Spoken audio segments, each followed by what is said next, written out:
ओम श्री सिद्धभैरवाय नमः. बघा, आज काय आहे? वैकुंठ चतुर्दशी. बघा, आजचा दिवस इतका पवित्र आहे का ज्या वेळेला भगवंत 4 महिने झोपलेला होता आणि मग भगवंताच्या विष्णूच्या गैरहाजरीत काम कोण पाहत होता? शिवशंकर.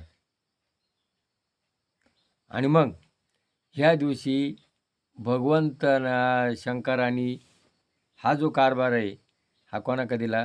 विष्णूकडे दिला. आणि ह्या दिवशी शंकरांनी विष्णूला काय दिलं? सुदर्शन चक्र दिलं. या सृष्टीचा सांभाळ करण्याकरता तुझ्याकडे काय पाहिजे? सुदर्शन चक्र.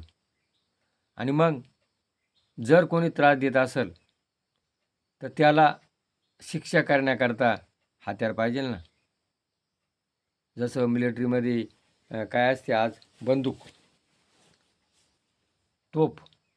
तसं हे सुदर्शन चक्र शंकराने विष्णूला दिलेलं आहे. हा आजचा दिवस इतका पवित्र आहे. जर वर्ष आज हरी आणि हर हरी मिळन या दिवशी काय करतात? आवळा पूजन करतात. विष्णूला काय आवडतं? आवळा. आणि मग ह्या दिवशी आवळ्याचं पूजन करून आणि या दिवशी जर भगवंताचं स्मरण केलं तर तो कुठं जातो? वैकुंठाला जातो. वर्षभर जरी एक पूजा नाही केली, ह्या दिवशी जर घेतलं तर त्याला काय होतं? वैकुंठ प्राप्ती होती. तर हा दिवस सगळ्यात पवित्र मानला गेलेला आहे.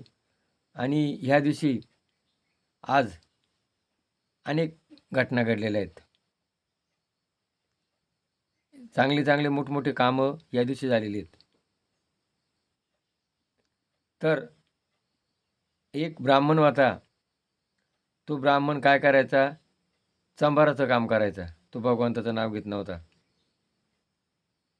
आणि मग तो नर्मदेच्या बाजूला भगवंताची पूजा झाली होती.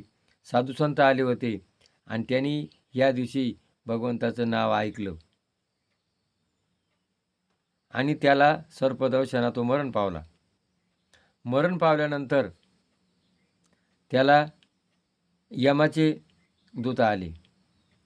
त्याला त्यांनी कुंभीपाकात घातलं, अनेक शिक्षा केली.